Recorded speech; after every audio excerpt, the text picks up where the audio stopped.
Hi friends, welcome to Premi's kitchen. ഇന്ന് നമ്മൾ പ്രേമീസ് കിച്ചണിൽ ഉണ്ടാക്കുന്നത് രസമാണ്.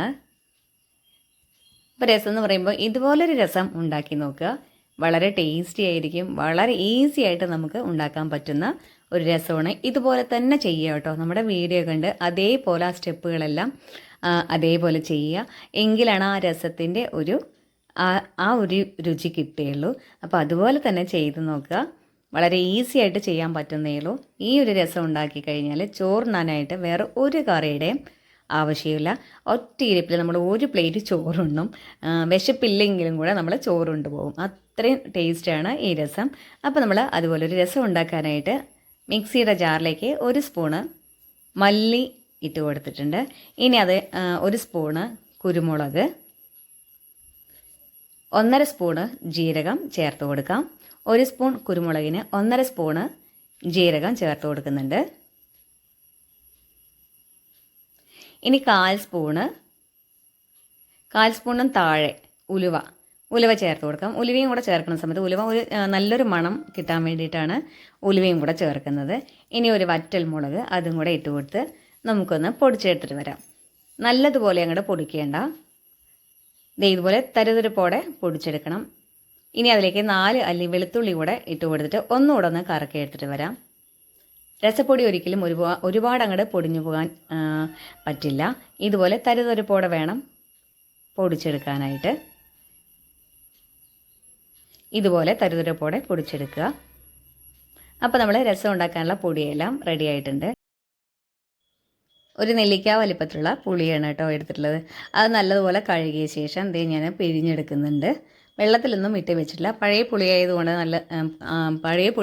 തന്നെ നല്ലതുപോലെ സോഫ്റ്റ് ആയിട്ടുള്ള പുളിയാണ്. അതുകൊണ്ട് പെട്ടെന്ന് പിഴിയാൻ കിട്ടും. അതുകൊണ്ട് ഞാൻ വെള്ളത്തിലൊന്നും ഇട്ട് വെച്ചിട്ടുണ്ടായിരുന്നില്ല. ഇനി അത് നല്ലതുപോലെ നമുക്കൊന്ന് പിഴിഞ്ഞെടുക്കാം.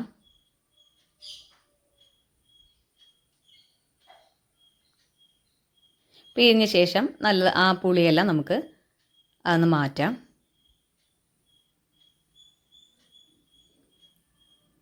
അല്ലെങ്കിൽ ഒന്ന് അരിച്ചെടുത്താലും മതി. ഞാൻ എന്തായാലും അത്രയും പുളിയൊന്നും ഇല്ലാത്തതുകൊണ്ട് അതെല്ലാം കൈകൊണ്ട് തന്നെ ഒന്ന് പിഴിഞ്ഞെടുക്കുന്നുണ്ട്. ഇനി നമുക്ക് ഈ പിഴിഞ്ഞ് വെച്ചുള്ള പുളിയിലേക്ക് തക്കാളി ചേർത്ത് കൊടുക്കാം. ഒരു മീഡിയം സൈസിലുള്ള തക്കാളിയാണ് എടുത്തിട്ടുള്ളത്. അത് വളരെ കനം കുറച്ച് നീളത്തിൽ അരിഞ്ഞ് വെച്ചിട്ടുണ്ട് കേട്ടോ. അത് നമുക്ക് പുളിവെള്ളത്തിലേക്ക് ചേർത്ത് കൊടുക്കാം. പിന്നെ ഒരു തണ്ട് കറിവേപ്പില അതൊന്ന് കൈകൊണ്ട് തന്നെ മുറിച്ചിട്ട് കൊടുക്കാം. ഇനി മല്ലിയില, നമ്മൾ മല്ലിയിലയും അതുപോലെ തന്നെ കൈകൊണ്ട് ഇതുപോലെ ഒന്ന് മുറിച്ചിട്ട് കൊടുത്താൽ മതി. ഇനി ഇതെല്ലാം നല്ലതുപോലെ ഒന്ന് തക്കാളി നല്ലതുപോലെ ഞെരടി ഒന്ന് പിഴിഞ്ഞ് എടുക്കണം. നല്ലതുപോലെ എത്രത്തോളം നല്ലോണം പിഴിയാൻ പറ്റുന്നോ അത്രത്തോളം നമുക്ക് തക്കാളി നല്ലതുപോലെ ഞെരടി ഇതുപോലെ ഒന്ന് ഞെരടിയിട്ട് കൊടുക്കാം. കാരണം നമ്മൾ രസം നല്ലതുപോലെ ഒന്ന് തിളപ്പിച്ചെടുക്കുന്നില്ല. അപ്പോൾ എത്രത്തോളം തക്കാളി നല്ലതുപോലെ ഒന്ന് സോഫ്റ്റ് ആക്കിയിട്ട് ഇതുപോലെ ഞെരടി പിഴിഞ്ഞെടുക്കാൻ പറ്റുന്നുവോ അതുപോലെ ചെയ്യാം.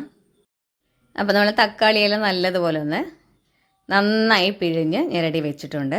ഇനി നമുക്കതിലേക്ക് 1 സ്പൂണ് ഉപ്പ് ചേർത്ത് കൊടുക്കാം. 1/2 സ്പൂണ് മഞ്ഞൾപ്പൊടിയും ചേർത്ത് നല്ലതുപോലെ ഒന്ന് ഇളക്കി കൊടുക്കാം. നല്ലതുപോലെ ഒന്ന് ഇളക്കി കൊടുക്കുക കേട്ടോ. ഇനി നമുക്ക് കടുക് പിടിക്കാം.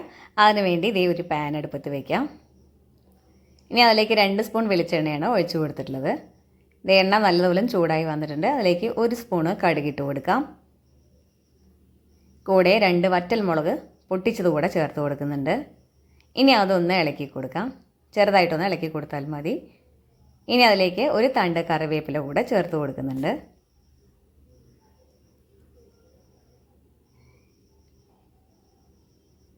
ഇനി ഒരു പച്ചമുളക് നമ്മൾ നെടുകെ കീറിയിട്ടുള്ളതാണ് കേട്ടോ, അതുകൂടെ ചേർത്ത് കൊടുക്കാം. ഇനി നമ്മൾ രസപ്പൊടി ചേർത്ത് കൊടുക്കുന്നുണ്ട്. നമ്മൾ തയ്യാറാക്കി വെച്ചിട്ടുള്ള പൊടികളെല്ലാം ചേർത്ത് കൊടുക്കാം. പൊടിച്ച് വെച്ചിട്ടുള്ള പൊടികൾ ചേർത്ത് കൊടുക്കുന്നുണ്ട്. അത് ഒരുപാട് നേരം ഇളക്കി കൊടുക്കേണ്ട. ഇതുപോലെ എണ്ണയിലൊന്ന് ആ ചൂടുള്ള എണ്ണയിലൊന്ന് ജസ്റ്റ് ഒന്ന് എല്ലാ ഭാഗത്തും എണ്ണ വരുന്ന രീതിയിൽ ഒന്ന് ഇളക്കി കൊടുത്താൽ മാത്രം മതി. ഒരുപാട് നേരം ഇളക്കി കൊടുത്ത് കരിയിക്കേണ്ട. കരിഞ്ഞു പോയാൽ പിന്നെ രസത്തിൻ്റെ ടേസ്റ്റ് തന്നെ മാറിപ്പോകും. അതുകൊണ്ട് മസാലകൾ കരിയാതെ നോക്കുക. നല്ലതുപോലെ ഇളക്കി കൊടുത്തിട്ടുണ്ട്. ഇനി നമുക്ക് നമ്മൾ പിഴിഞ്ഞ് വെച്ചിട്ടുള്ള പുളി കൂടെ ഒഴിച്ചു കൊടുക്കാം.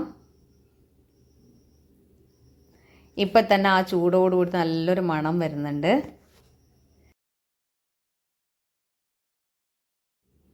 നല്ലതുപോലെ നമുക്കൊന്ന് ഇളക്കി കൊടുക്കാം കേട്ടോ.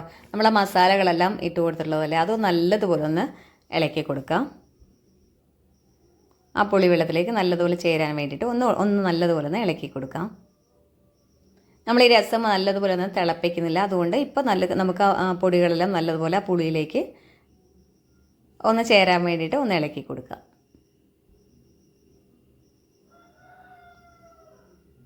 നല്ലതുപോലെ ഒന്ന് ഇളക്കി കൊടുത്തിട്ടുണ്ട്. ഇനി നമുക്ക് കായം കൂടെ ചേർത്ത് കൊടുക്കാം. കായം പൊടിയാണ്, ഒരു 1/4 സ്പൂൺ കായം പൊടിച്ചതാണ് ചേർത്ത് കൊടുക്കുന്നത്. ഒരുപാട് കായം ചേർത്ത് കൊടുക്കേണ്ട കേട്ടോ. അതിന് ഒരുപാട് കായം ആയാലും രസത്തിന് കയ്പ്പ് രസം ഉണ്ടാവും. അതുകൊണ്ട് നോക്കിയ ശേഷം വേണേൽ കുറച്ചുകൂടെ ചേർത്ത് കൊടുക്കാവുന്നേ ഉള്ളൂ. നോക്കിയ ശേഷം മാത്രം ചേർത്ത് കൊടുത്താൽ മതി. ഞാൻ 1/4 സ്പൂൺ കായം ചേർത്തിട്ടുള്ളൂ, കായം പൊടിച്ചത് ചേർത്തിട്ടുള്ളൂ. ഇനി അത് നല്ലതുപോലെ നമുക്കൊന്ന് ഇളക്കി കൊടുക്കാം. ഇനി ഇത് തിളപ്പിക്കുന്നവരെ നമുക്ക് ലോ ഫ്ലെയിമിൽ വെച്ച് തന്നെ രസം തിളപ്പിച്ചെടുക്കുക.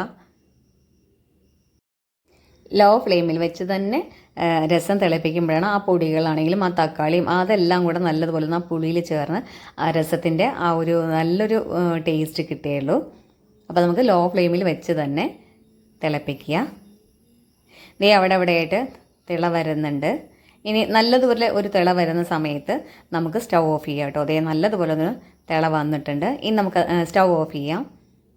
ഇനി നമുക്ക് കുറച്ചുകൂടെ മല്ലിയില ഒന്ന് പൊട്ടിച്ചിട്ട് ഇട്ട് കൊടുക്കാം.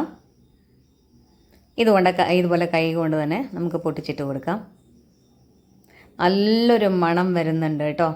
ഇപ്പോൾ തന്നെ നമുക്ക് അടുക്കളയിലാണ് രസം തിളയ്ക്കുന്നതെങ്കിലും ഹാളിൽ ഇരിക്കുന്നവർ വരെ ആ മണം കൊണ്ട് അടുക്കളയിലേക്ക് ഓടി വരും. അത്രയും ഇപ്പം തന്നെ എന്നിട്ട് ചോറുണ്ണണമെന്നും പറയും, അത്രയും നല്ലൊരു മണം വരുന്നുണ്ട്. അപ്പോൾ ഈ രസം മാത്രം മതി കേട്ടോ. ഒരു പ്ലേറ്റ് ചോറുണ്ണാനായിട്ട് ഈ ഒരു രസം മാത്രം മതി.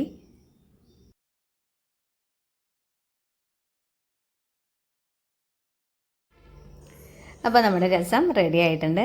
ഇനി ഞാനതൊരു ഒരു പാത്രത്തിലേക്ക് മാറ്റുകയാണ്. അല്ല ഞാൻ മാറ്റുന്നേ ഉള്ളൂ കേട്ടോ. നിങ്ങൾക്ക് ഇനി ആ വെച്ച പാത്രത്തിൽ തന്നെ വെക്കുകയാണെങ്കിൽ അങ്ങനെ വെച്ചോളൂ. ഞാനൊരു പാത്രത്തിലേക്ക് മാറ്റുന്നുണ്ട്. നല്ല മണമുള്ള നല്ല കൊതിയൂറുന്ന രസം. എല്ലാ കൂട്ടുകാരും ഇതൊന്ന് ട്രൈ ചെയ്യുക. എല്ലാവർക്കും ഇഷ്ടമാവും കേട്ടോ. അത്രയും നല്ല ടേസ്റ്റാണ്. അപ്പോൾ നമ്മുടെ വീഡിയോ എല്ലാ കൂട്ടുകാർക്കും ഇഷ്ടമായിട്ടുണ്ടാവുമെന്ന് വിചാരിക്കുന്നു. വീഡിയോ ഇഷ്ടമായാൽ എല്ലാ കൂട്ടുകാരും ഒന്ന് ലൈക്ക് ചെയ്ത് കമൻറ്റ് ചെയ്ത് ഷെയർ ചെയ്യുക. പിന്നെ നമ്മുടെ ചാനൽ ആദ്യമായിട്ട് കാണുന്ന കൂട്ടുകാരാണെങ്കിൽ ഒന്ന് സബ്സ്ക്രൈബ് ചെയ്യാൻ കൂടെ മറക്കരുത്. ചൂടോടുകൂടിയുള്ള രസം ഒഴിച്ചുള്ള ചോറുമാണ്, ഒരു രക്ഷയില്ല കേട്ടോ. അത്രയും കിരു ടേസ്റ്റാണ്. പുളിയും ഉപ്പും എല്ലാം, കുരുമുളകിൻ്റെ എരിവും എല്ലാം കറക്റ്റാണ് കേട്ടോ. അപ്പോൾ വീഡിയോ എല്ലാവർക്കും ഇഷ്ടമായിട്ടാണെന്ന് വിചാരിക്കുന്നു. ഇനി അടുത്തൊരു വീഡിയോ ആയിട്ട് വരുന്നവരെ എല്ലാ കൂട്ടുകാരോടും സ്നേഹത്തോടെ ബൈ. എല്ലാവരും ഇതുപോലെ രസം ഒന്ന് ട്രൈ ചെയ്യുക. ബൈ.